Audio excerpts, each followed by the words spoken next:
We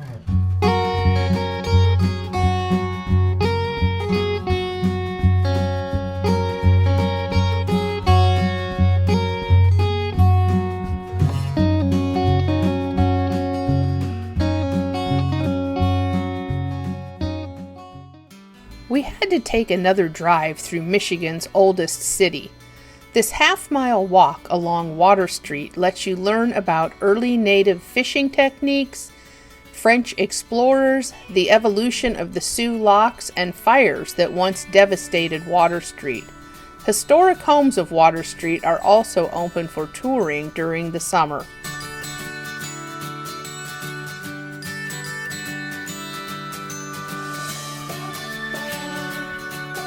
The view is fantastic and the walk is easy and at your own pace, and the information is fascinating.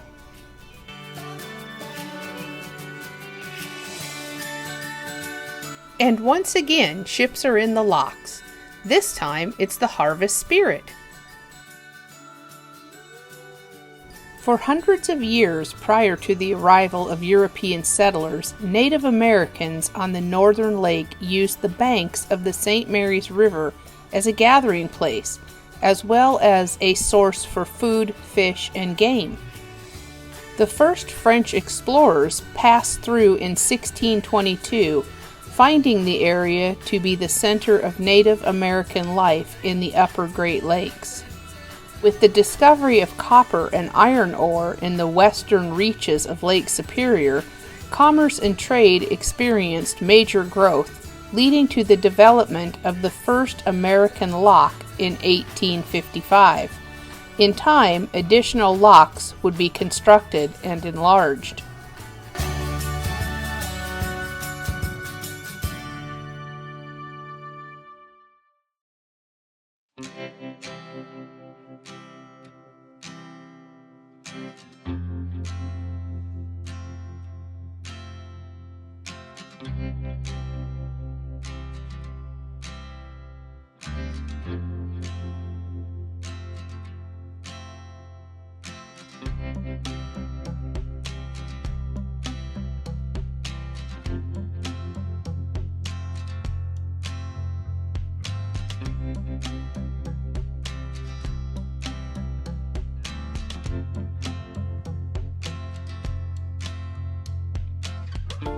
Our cloudy morning soon turned into a rainy morning, but we had rather gotten used to the fact that rain seemed to follow us since leaving Southern Oregon over 2 months ago.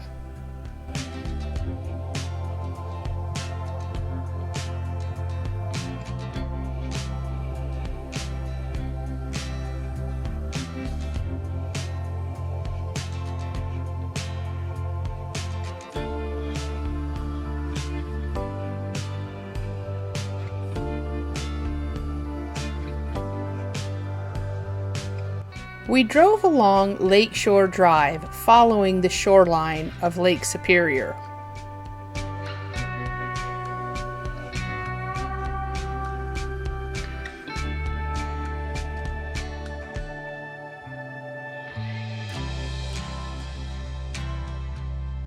We made a stop at Point Iroquois Lighthouse. The lighthouse stands high above the waters of Lake Superior at the entry to the St. Mary's River. It served passing sailors by marking the narrow channel. The first lighthouse and lightkeeper's residence were built in 1855, and the light was exhibited for the first time on September 20th, 1857. With the growth of traffic through the locks, the importance of the light station increased.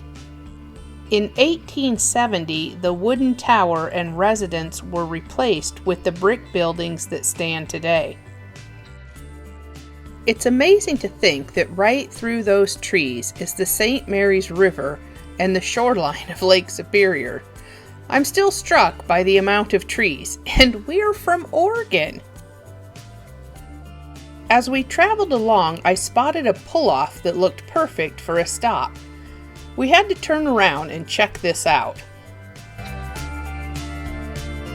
There were actually 2 spots, but one was already taken by another van.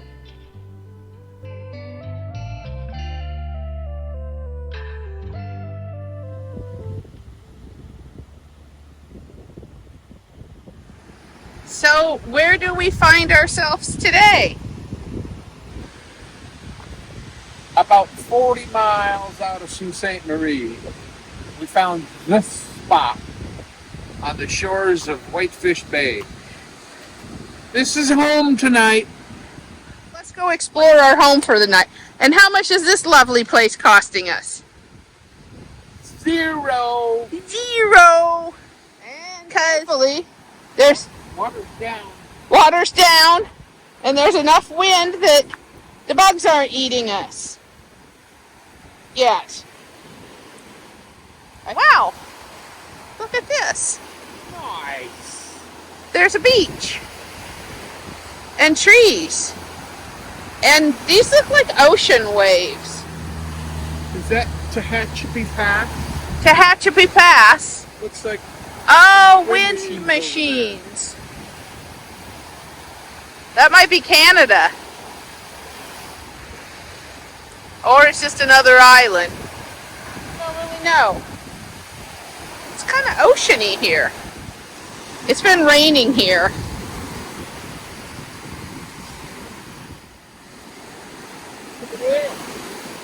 What? Tahquamenon Bay.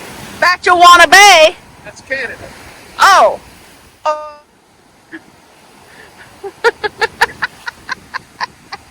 Hey, don't trip. Come here, little dog. Other way. He gets confused. I tell you, between the two of these men in my life, things don't go easy.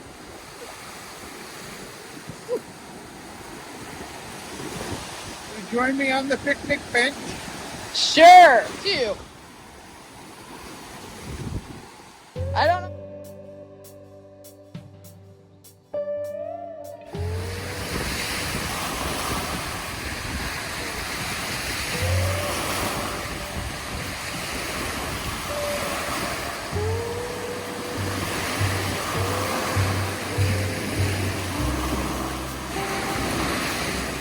Mosquito.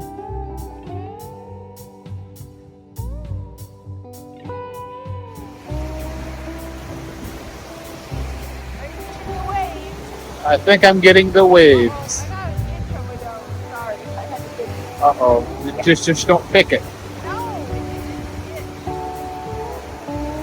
On the shores of Whitefish Bay. I'm the shores of Whitefish Bay.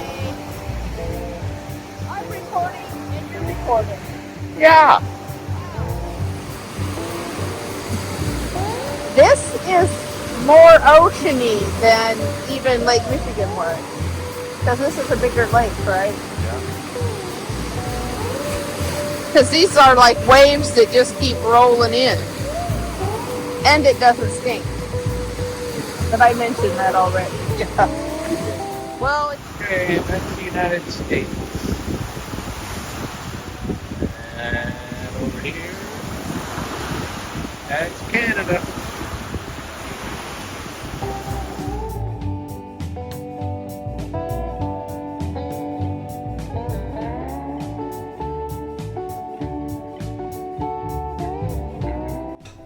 We had a quiet, peaceful night, and no one bothered us.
few stops along the way. There were many hiking trails to explore.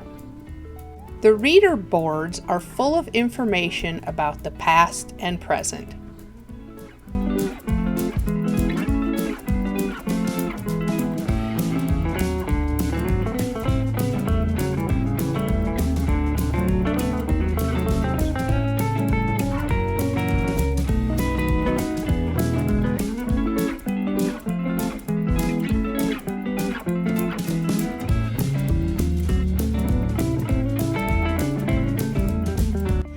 Paradise is an unincorporated community in Whitefish Township. The town is on the northeastern portion of Michigan's Upper Peninsula on the western side of Whitefish Bay.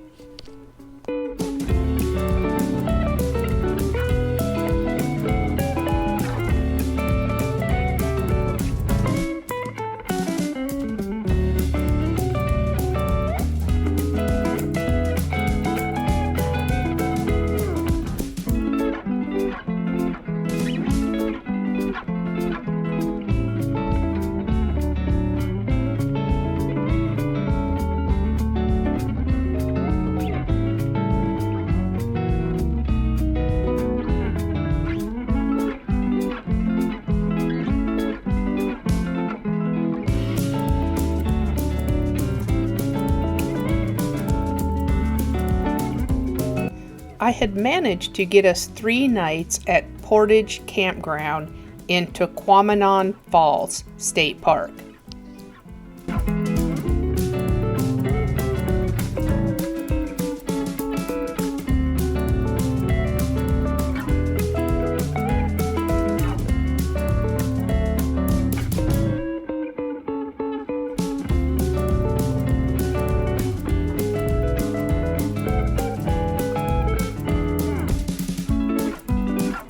We had arrived a bit early and were told that our site might not be available, but we were just anxious to check out the campground, so we took a little drive through.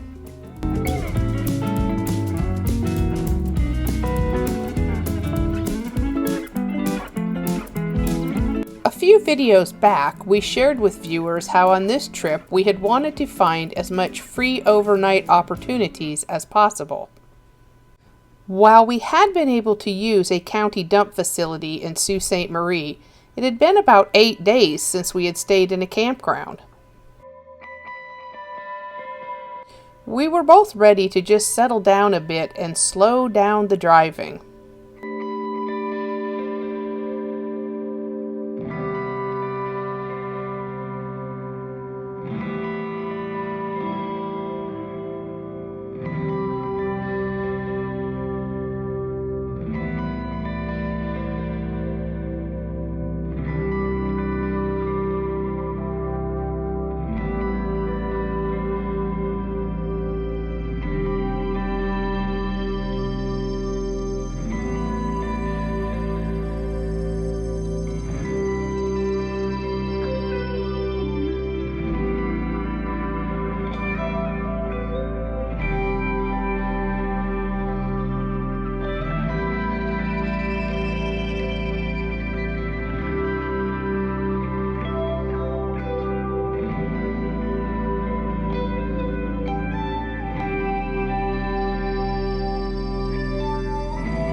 Since our campsite was not ready, we found Sawmill Creek Park just outside of town.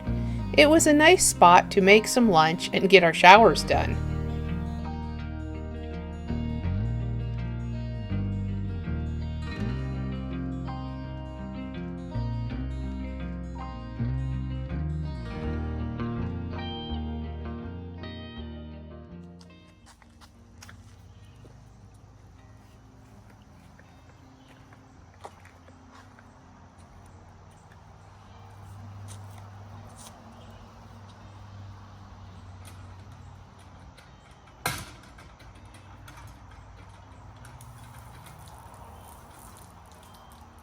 Come here. Skip. Come here.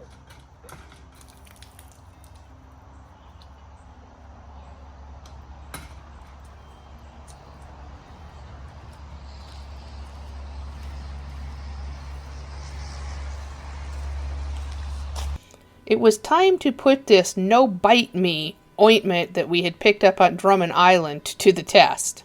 And I have to say, I think it did help some. The weather was not playing nice on this day, but we decided to visit the falls anyway.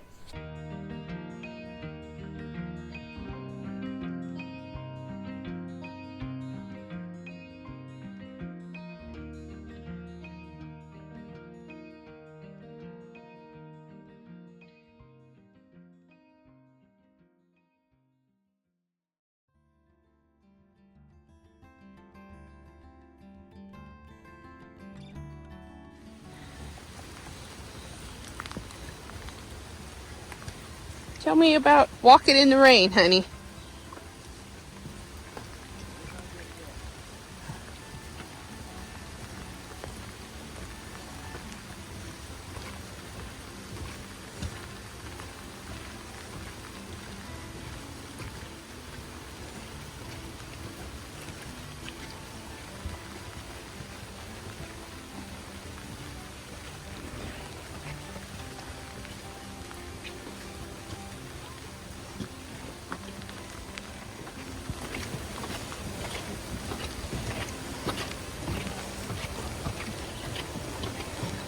The rain just continued to get heavier and heavier, and by the time we decided enough was enough, it was coming down in buckets. We spent the rest of that afternoon and evening sipping some hot chocolate and playing some cards in the van. Join us in our next video as we go to the Shipwreck Museum. Thanks for watching!